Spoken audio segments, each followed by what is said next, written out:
Tahun 1192, di kerajaan Tangut diperlihatkan seorang lelaki berada di dalam kurungan besi. Lelaki itu bernama Temujin dan kelak akan dikenal dalam sejarah dunia dengan nama Genghis Khan atau Khan Agung, pendiri Kekaisaran Mongol.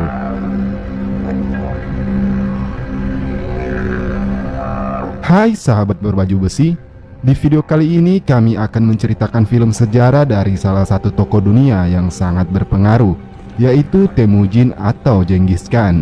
Seperti biasanya, kami berharap teman-teman mau membantu pengembangan channel ini hanya dengan subscribe, like, dan share agar kami lebih semangatlah mengupload film-film sejarah seru lainnya. Baiklah, tanpa berlama-lama lagi, mari kita simak alur cerita film Mongol The Rise of Genghis Khan. Kisah diawali tahun sebelum Temujin dikurung. Saat itu ia berusia 9 tahun dan Yesugei, sang ayah yang merupakan Khan atau kepala suku, ingin membawanya ke tempat suku Merkit yang merupakan suku Hoelun istrinya. Yesugei ingin kembali menyambung hubungan dengan suku Merkit sebab sewaktu itu ia menculik Hoelun yang sudah memiliki calon pengantin. Di tengah perjalanan mereka beristirahat di perkemahan suku Onggirat yang merupakan suku lemah, dan Khan suku itu salah satu teman lamanya. Kemudian Temujin bertemu seorang gadis kecil bernama Borte. Lalu Borte meminta Temujin memilihnya untuk menjadi calon pengantin. Di waktu beristirahat, Temujin meminta ayahnya agar mencari calon istrinya di tempat ini saja. Sang ayah sempat menolak karena ia tetap harus memilih calon dari suku Merkit. Temujin mengakali ayahnya dengan meminta sang ayah untuk melatihnya memilih calon pengantin saja. Keesokan harinya, ketika Temujin berlatih memilih gadis-gadis dari suku itu, ia langsung menentukan calon pengantinnya dengan memilih Borte. Sang ayah sempat terkejut sebab sang ayah hanya menganggap jika Temujin sekedar latihan saja. Akan tetapi sudah terlanjur karena Temujin telah memilih calon istrinya. Di perjalanan pulang, sang ayah yang terus terdiam lalu berkata jika Temujin benar, sebab seorang laki-laki harus memilih pengantinnya sendiri tanpa paksaan. Di perjalanan pulang, ketika hendak beristirahat, mereka bertemu dengan sekelompok musuh dari suku mereka, dan kepala suku itu memberi penghormatan dengan semangkuk minuman. Dalam tradisi Mongol, menolak kebaikan orang itu dianggap sikap yang buruk. Sebenarnya anak buah ayahnya sempat meminta Yesugei agar tidak meminumnya karena ditakutkan air itu berisi racun, tapi Yesugei bersikeras meminumnya. Ketika hendak melanjutkan perjalanan pulang, Yesugei jatuh seketika. Memang benar jika ternyata di dalam minuman itu telah berisi racun dan Yesugei harus meninggal dunia.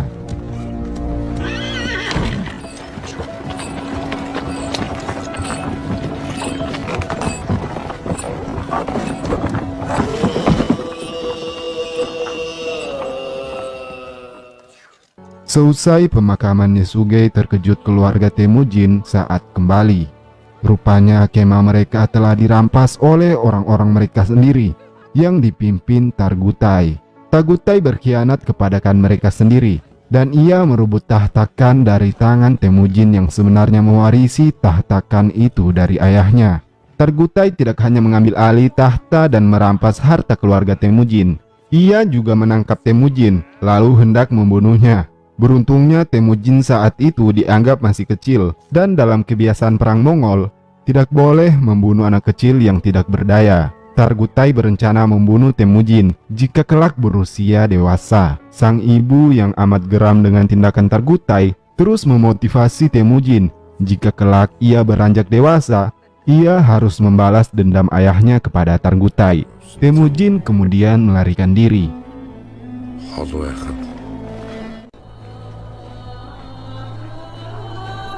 Di tengah pelarian, ia bertemu seorang anak seumurannya bernama Jamuka, yang juga anak seorang Khan dan kelak akan menjadi Khan. Jamukan menyelamatkannya, lalu mereka berikrar untuk menjadi saudara dengan meminum semangkuk susu bercampur darah mereka sendiri. Waktu-waktu ketika Temujin dan Jamuka mengembala, tak sengaja anak buah Targutai melihatnya. Temujin sempat berlarian namun pada akhirnya tetap saja tertangkap. Ia kembali dibawa ke tempat Targutai. Targutai ingin membunuhnya, akan tetapi ia tetap saja masih belum tumbuh lebih tinggi. Agar Temujin tidak melarikan diri, ia dipasung di luar perkemahan, lalu dirawat oleh seseorang yang sudah tua. Orang tua yang merawat Temujin tak tega melihat anakan mereka dibuat demikian. Diam-diam orang tua itu melepaskan Temujin. Temujin yang berhasil lepas kembali lagi melarikan diri dengan sebuah pasung di tangan dan kepalanya. Temujin singgah di sebuah tempat sesembahan kepada dewa mereka yaitu Tengri. Di tempat itu Temujin meminta untuk diberi kekuatan dan dilepaskan dari pasungan itu. Saat Temujin sadar, pasungnya pun lepas.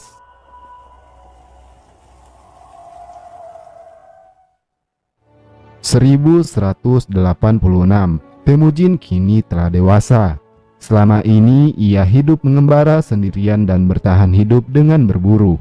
Akan tetapi ia berhasil ditemukan lagi oleh anak buah Targutai. Meski sempat berlari, Temujin tetap tidak dapat terhindar dari kejaran anak buah Targutai yang menggunakan kuda. Temujin yang tertangkap lalu diseret hingga ke perkemahan Targutai. Temujin kembali lagi berada dalam pasungan. Saat malam hari, Temujin ingin membebaskan diri dengan memanfaatkan salah satu anak buah Targutai yang ketika itu lewat. Temujin memancing seseorang itu untuk mendekatinya. Ketika seseorang itu mendekat,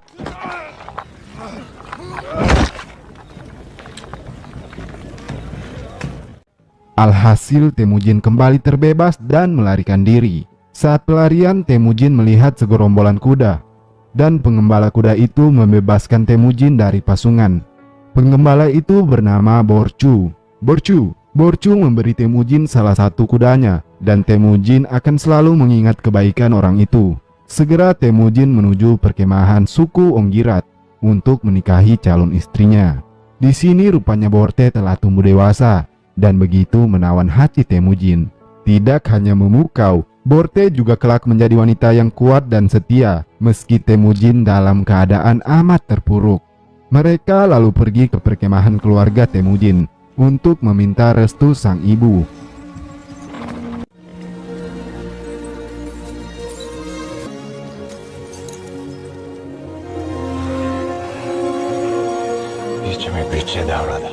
Ketika mereka sedang dalam kondisi sayang-sayangnya, sekelompok orang dari suku Merkit mendapati lalu mengejar mereka. Di tengah pengejaran, Temujin berhasil dibidik oleh salah satu orang dari suku Merkit dengan panah, hingga ia tak sadarkan diri. Borte lalu merelakan diri agar Temujin dapat melarikan diri ke perkemahan ibunya. Borte yang tertangkap lalu dijadikan istri salah seorang khan di sana sebagai balasan ayah Temujin yang menculik calon istrinya dahulu. Setelah Temujin sembuh, ia menemui Jamuka, saudaranya dahulu. Dan kini Jamuka telah menjadikan. Temujin meminta Jamuka untuk menolongnya menghadapi suku Merkit karena menculik istrinya. Jamuka menolak, sebab bangsa Mongol tidak berperang demi seorang wanita. Akan tetapi Temujin terus membujuk. Hingga pada akhirnya Jamuka mau membantu Temujin. Namun dengan satu syarat, mereka akan melakukan penyerangan tahun depan. Temujin mau tidak mau harus menerimanya.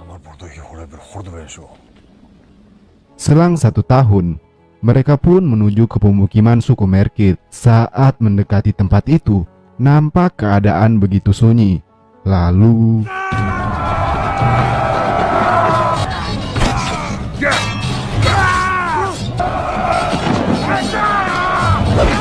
pertarungan kemudian terjadi.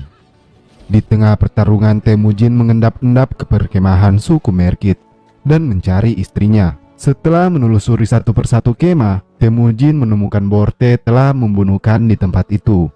Satu hal yang sebenarnya sangat menyedihkan, yaitu Borte dalam kondisi hamil, dan tentu saja bukan anak dari Temujin. Namun Temujin tak menghiraukannya. Pada malam hari mereka menghabisi semua perkemahan dan Temujin membagi rata harta rampasan perang. Mereka di sini mulai timbul rasa cemburu dari Jamuka terhadap Temujin. karena anak buahnya yang terlihat lebih menyukai Temujin dibandingkan ia sendiri sebagai Khan.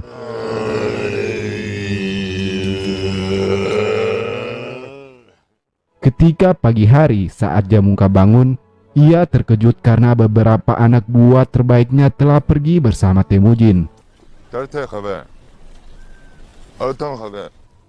Beberapa waktu berselang, Temujin mulai mendapatkan beberapa pengikut setianya, meski belum terlalu banyak.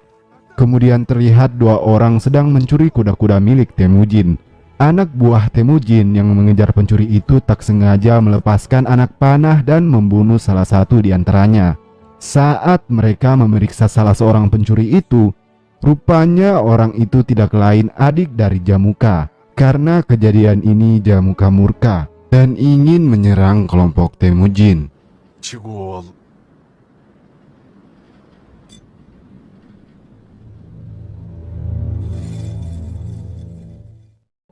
Saat itu Temujin dan kelompoknya sedang dalam perjalanan, sebab bangsa Mongol saat itu memiliki sifat nomaden atau bertempat tinggal tidak menetap. Ketika itu juga Jamuka mengejar mereka. Temujin kini terpojok. Ia memilih bertahan bersama orang-orang yang bisa berperang sementara keluarga-keluarga mereka pergi melarikan diri. Temujin lalu menyusun strategi perang dengan menjadikan gerobak-gerobak mereka sebagai tembok pertahanan di atas sebuah bukit kecil.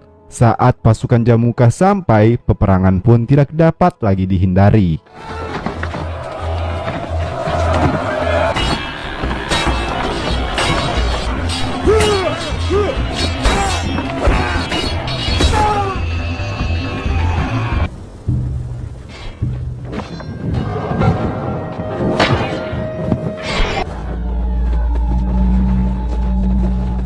Selesai pertempuran, pasukan Temujin harus kalah karena jumlah mereka yang amat tak sebanding. Nampak Jamuka tidak ingin membunuh Temujin. Jamuka menangkap Temujin dan meminta agar Temujin meminta maaf kepadanya karena telah membunuh adiknya. Sebenarnya jika Temujin meminta maaf, maka Jamuka akan membebaskannya, sebab ia masih menganggap mereka adalah saudara. Akan tetapi Temujin memiliki sifat keras kepala dan tidak mau tunduk kepada siapapun.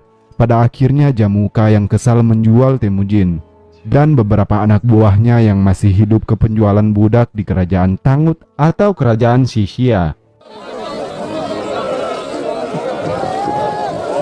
Di kerajaan Tangut, Temujin dibeli oleh seorang jenderal yang kala itu datang ditemani biksu. Biksu itu menyarankan agar jenderal tidak membeli budak orang Mongol, karena orang Mongol tidak akan melupakan sebuah penghinaan. Bahkan ia pernah bermimpi jika kelak orang-orang Mongol di pimpinan orang itu akan menghancurkan kerajaan Tangut. Kaisar yang mendengar ucapan biksu itu malah menganggap remeh dan membeli Temujin untuk dipajang dalam sebuah penjara besi dan menulis tanda orang Mongol yang ingin menghancurkan kerajaan Tangut. Nampak si biksu itu sangat yakin akan mimpi penghancuran kerajaan Tangut. Pada suatu malam, ia lalu menemui Temujin di dalam penjara dan memohon jika kelak Mongol menginvasi kerajaan mereka, Temujin tidak menghancurkan biara suci mereka. Temujin lalu memenuhi permohonannya dengan syarat membunuh para penjaga dan menyelamatkannya terlebih dahulu. Akan tetapi sang biksu berkata jika dalam agama mereka membunuh merupakan dosa. Temujin lalu memberi syarat lain, yaitu si biksu mau memberi sebuah kalung miliknya pada istrinya bernama Borte yang berada di hamparan luas wilayah Mongol. Biksu itu pun setuju dan pergi ke perbatasan untuk mencari para pedagang dari wilayah Mongol. Akan tetapi para pedagang dari wilayah Mongol tidak memiliki jadwal tetap untuk datang dan pergi. Mendengar hal itu, nampak tidak ada lagi jalan lain dari biksu. Si biksu lalu mengantarkan sendiri kalung itu dan menelusuri hamparan daratan luas wilayah Mongol demi melaksanakan perjanjiannya. Akan tetapi di tengah perjalanan, si biksu tidak lagi kuat berjalan dan meninggal dalam perjalanannya. Diperlihatkan kembali Borte yang gelisah dalam tidur lalu mengajak anaknya untuk keluar. Singkatnya, Borte berhasil menemukan jasad si biksu dan ia tahu jika biksu itu berasal dari kerajaan Tangut. Borte lalu menunggu para pedagang yang ingin ke Tangut, lalu bertemu dengan salah satu kafilah. Borte memohon agar mengizinkannya ikut ke Tangut, namun ia tidak memiliki uang. Borte dan pimpinan pedagang itu bersepakat agar Borte mau menjadi istrinya. Nampak Borte benar-benar istri yang tangguh. Ia rela mengorbankan jiwa dan raganya hanya untuk menyelamatkan sang suami. Waktu demi waktu berlalu. Kini Borte telah memiliki banyak uang, dan pada suatu malam ia datang ke penjara Temujin untuk membebaskannya. Setelah berhasil memberi penjaga itu uang dan ia memperoleh kunci, Borte lalu menyelamatkan Temujin.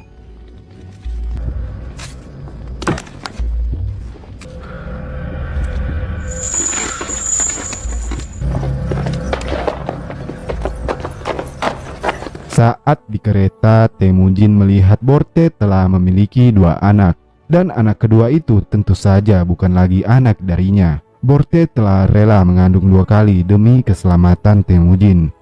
Temujin tetap teguh dan mengerti dengan istrinya. Ia bahkan menganggap bahwa ia tidak salah memilih istri. Temujin dan keluarganya kembali ke dataran Mongol dan hidup bahagia. Di tengah kehidupan bahagianya, nampak masih banyak hal yang terus membayangi Temujin. Temujin saat ini bukan lagi orang biasa. Temujin saat ini bukan lagi orang biasa, namun seorang Khan yang telah ditunggu-tunggu oleh prajuritnya. Sebab kisah kepahlawanan, strategi, dan kebaikan hatinya telah tersebar di santera suku-suku Mongol. Temujin lalu berpamitan kepada istrinya dan membentuk pasukan.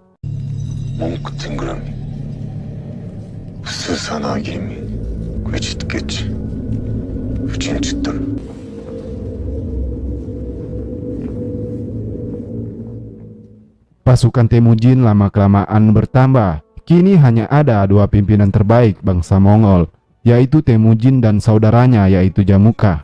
Kemudian pertarungan akhir yang menentukan pun terjadi.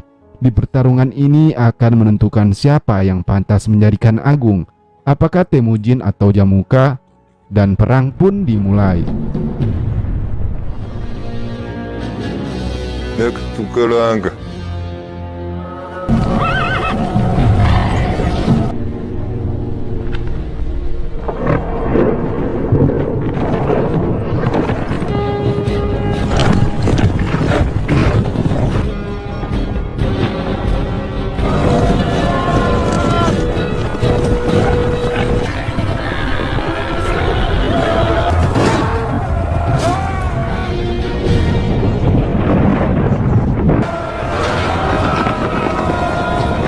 Pada akhirnya Jamuka kalah dalam pertarungan.